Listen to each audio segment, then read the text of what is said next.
Okay, DL flyers. How many times have you gone to your letterbox and thought, oh my God, I cannot stand getting junk mail from these real estate agents? We are going to talk about annoying real estate marketing this morning in just a moment.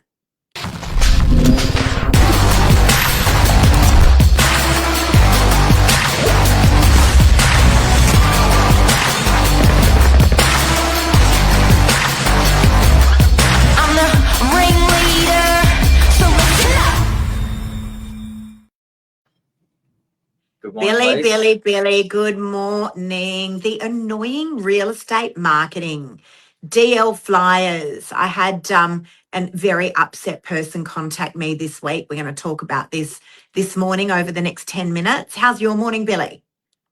Yeah, good. I feel like I was going to getting a telling off there, like I was the one responsible for the the disgruntled community member. But no, it happens to all of us. I think you wouldn't be, an agent putting things out there if you didn't have something coming back to you. Like I think everyone's experienced this. Definitely. Here's a fun fact. So, letterbox marketing has been done since the early 1900s, believe it or not.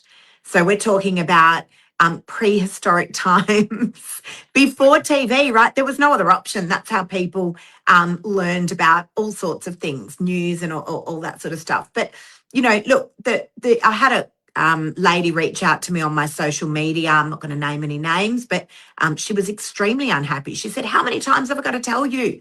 Stop putting stuff into my letterbox. And look, I hear the frustration. I'm the same. I get stuff in my letterbox as well, even though we have no junk mail on ours. But, we do use, not to throw anyone else under the bus, but we do use third-party providers. I mean, it's not Billy, it's not me. We're not going and doing those letterbox drops. We are using third-party providers, and these guys are just doing the best that they can. They really are. I mean, there's no way that we can go around and audit what is going into those letterboxes. And we understand that on one side of the fence, it can be extremely annoying for people, particularly when you've got, junk mail. But then there's the other half of the equation, Billy, where people go, hang on a sec, I really, I'm super interested to know A, what my property's worth, or B, what Bob sold for next door, or C, what's going on in the marketplace. Yeah. And I think, the recent success we've had, because we do get a lot of nice messages as well, right? Like you wouldn't be 100%. doing that doesn't, also benefit the community. But I think there has been a shift towards, people wanting to save paper. There has been a shift towards people wanting to cut down on recycling. So that's one reason I think people don't want to junk mail. But the other reason, probably the biggest reason there's frustration is just they feel like it's not relevant.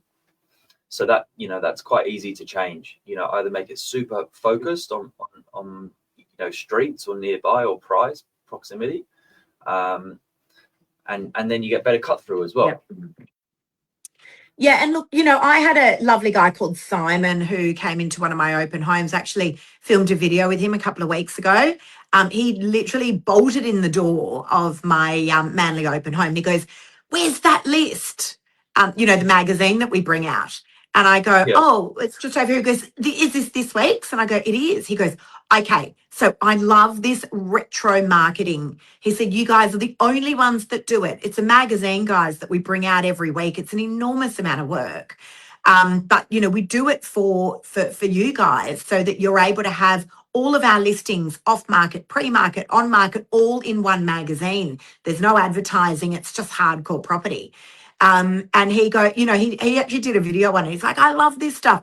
And here's the thing, right? Some people with that would say that's annoying. That's a waste of paper. But, you look at someone who's of an older demographic, they're not going to go onto a computer and have a look at what the market's doing. So, we do need to appeal, and we do want to appeal to all different demographics in our community.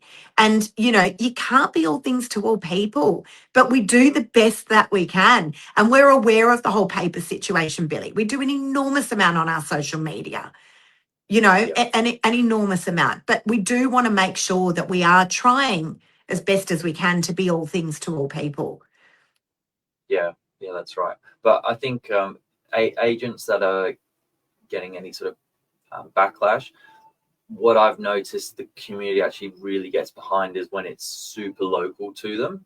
So if it's a sale, make sure just the neighbors in the street are the ones that obviously want to know first, and speed as well. And then you can deliver that message in other ways as well. It can be by a phone call, a text, an email, but those things all combined, it's powerful. It's just an update.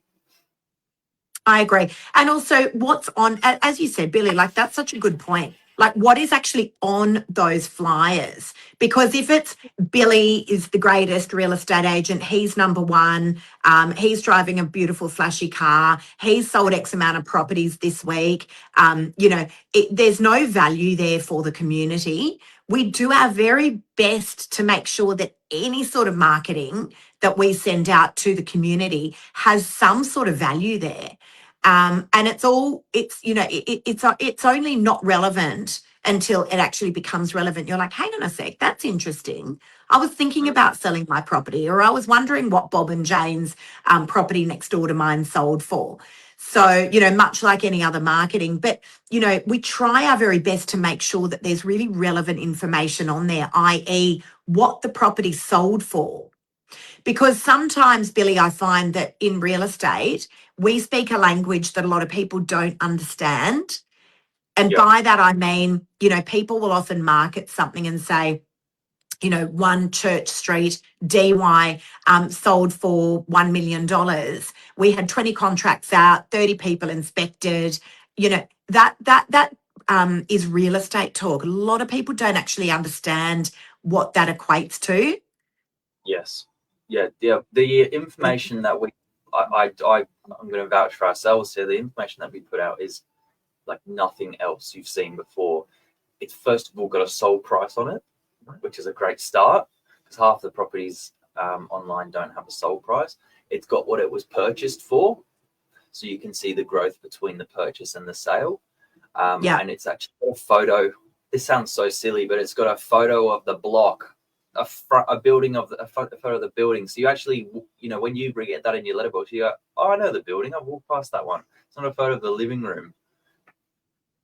No, that's right. And also, we try and let people know what it was sold for when it last sold back in 2013 and what it sold for today in 2025 and what that capital growth looks like. Like we do our very, very best to provide good, relevant information rather than beating our own chest and going, we're the best, we're number one, we got a street record, where there's value there for the real estate agent, but is there really value there for the community? So we do our best. We do actually, I must say that the comments are few and far between that we get for the DL flyers. They are few and far between. Because there is a lot of the community that actually does appreciate the information. As I said, if you're my mum's age, and hopefully she doesn't kill me for this, but if you're my mum's age, she appreciates that she gets something that's tangible, that's a hard copy, because mum's not going to go on to realestate.com and have a look at the sold section or jump onto, something like an RP data or something like that. So we do try to appeal to all people and do the best that we can. And listen, that's why we do, everything from DL drops to the List magazine that comes out every week. We get so many great compliments on that. Our social media, no doubt, that annoys people as well. We get a huge following and I must say, I get an enormous amount of compliments from my tribe and the community on the content that we do. But I'm sure we pop up on people's Facebook and Instagram pages and they're like, oh, not these guys again. You can just unsubscribe. Unsubscribe. But, we are doing the best that we can and giving, what we feel is information that is relevant and important to the community. There you go. Controversial Tuesday. We do find these segments divide and conquer people's opinions. Look, if you want us to cover anything on a Controversial Tuesday, let us know. We'll bring it on air. Yeah, I said to Billy this morning before we got on air, I said, you know what? I think because Billy and I have got the Tuesday slot together, I said, you know what, Billy? let's cover some controversial topics here.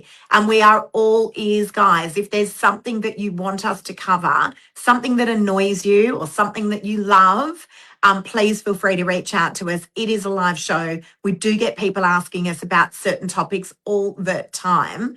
But we're very happy to address those always respectfully, always respectfully. We do value your opinion, whether it's controversial or it's super positive. But hey, Billy, just before we wrap up, we get an enormous amount of compliments on our marketing. Like, I'm not going to lie, we genuinely do. Yeah, but I think that's because it really is good information first, agent info second. Like the agent information on that marketing is purely contact number, name, face number if it's needed, so you can follow up and inquire further. But the information going out is good. It's valuable. Yep.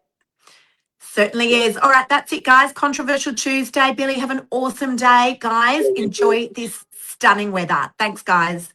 See you guys. Take care. See ya.